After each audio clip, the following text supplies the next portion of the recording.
Welcome to Log 60,000 Minutes, which of course is 4.77815125038, where we discover, learn, and have a little fun. I'm your host, Piers Egerton Warburton. Today on our program, we have three interesting scaling biologists who have quite a discovery to talk about. Welcome Henry Hill, Stephen Mark, and Richard Marks. Hello. Well, we were studying the effect of the aurora borealis on ocean currents and phytoplankton production in March, when we stumbled upon an apparent uninhabited island. It was a dark night.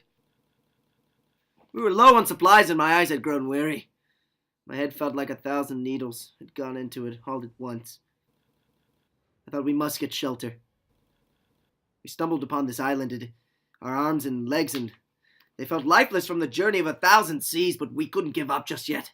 We pitched our tent and rested for the night, hoping to get some slumber before the morn. We were awoken in the morning by a loud sound, something I've never heard before in my life.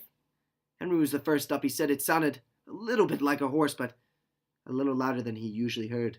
We opened our tent and there stood a horse, but this wasn't a usual horse. It was like nothing I had ever seen. Do you understand, Pierce? Nothing I had ever seen. It was a monster, Pierce. A monster. Yes, Richard is right. It must have been 2 stories tall. That's 24 feet. Must have been a heavy horse. Yes, it was. It was 64,000 pounds. How did you measure such a beast?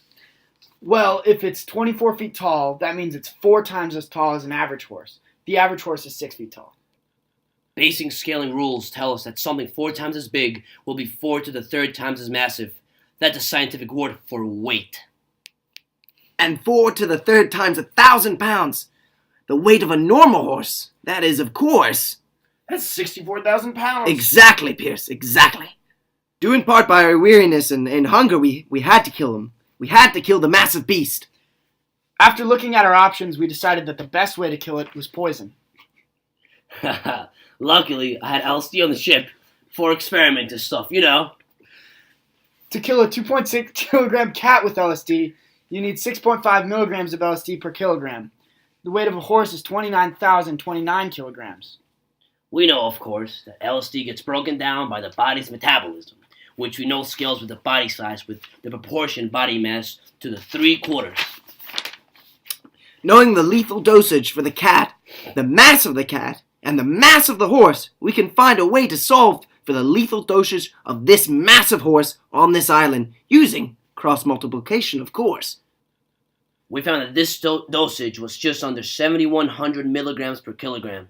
Some say luckily, but hey, whatever. It was the exact amount I had. I had it.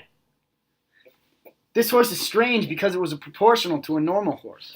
Due to a theory called elastic similarity, however, the horse's legs should have been disproportionately thicker than a normal horse's legs in comparison to the rest of its body. We concluded that the horse's bones and much of its body are made of a material much stronger than the normal horse's skeleton. You could say it was a losos naturea. This brings us to an interesting point. Although it is similar to a horse in the way we are used to, in the way that it looks or the way that it acts, but it's probably not very close evolutionarily. And that's why we're proposing to bring a new team of scientists to this island to conduct further tests. Fascinating stuff, guys. Well, that's all we have time for today. Stay tuned for Sports Science. It's a really interesting show. We'll see how long it takes Ray Lewis to eat a horse. What? Oh, sorry. I mean a human. Are you kidding me? What a losos naturea!